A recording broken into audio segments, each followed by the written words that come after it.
Уйбат өзенінің жээгиндеги ата-бабалардан калган баалуу мурастар менен таанышуу аракетин жасадык.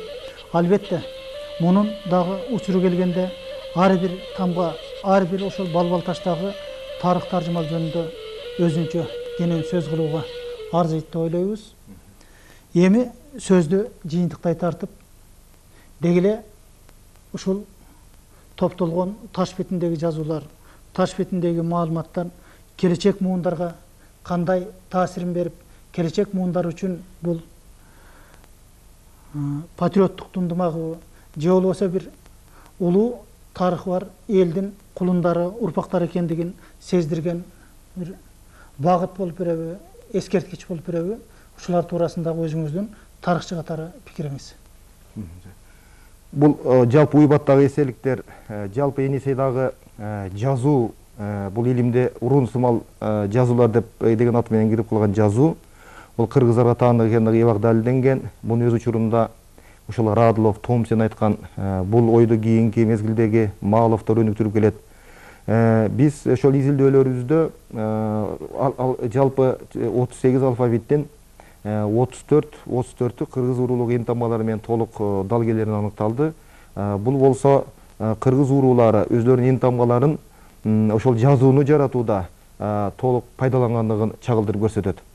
Бул болсо ошол Кытай булактарында белгиленгендей, жана башка булактарда белгиленгендей, кыргыздар байыркы жана орто кылымдарда кыргыздардын жазуусу өнүгүп, маданияты өнүгүп, жазма маданияты өзгөчө, материалдык жана руханий маданият өнүккөн, өтө жогорку деңгээлде өнүккөн чоң мамлекет болуп эсептелген. 7-10 кылымдардагы Кытайдын Тан династиясы кыргыздардан өзүнүн саясий, табигый саядашын көрүп алышкан.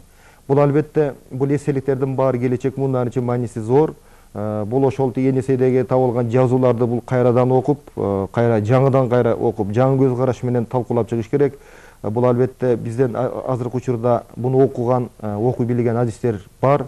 Буйруса, булардын баарын окуп, жаңыча көз караш менен, ошо чыныгы кыргыздын өзүнүн көз карашы менен окуп чыгып, кайра ошол илим чөйрөсүнө жалпы элге тартуу кылабыз деген оюбуз бар.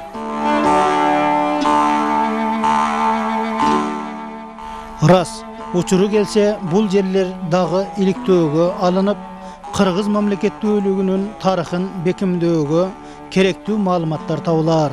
Келечек муундар үчүн окуп үйрөнүүгө, тымак алууга шарт түзүлөр.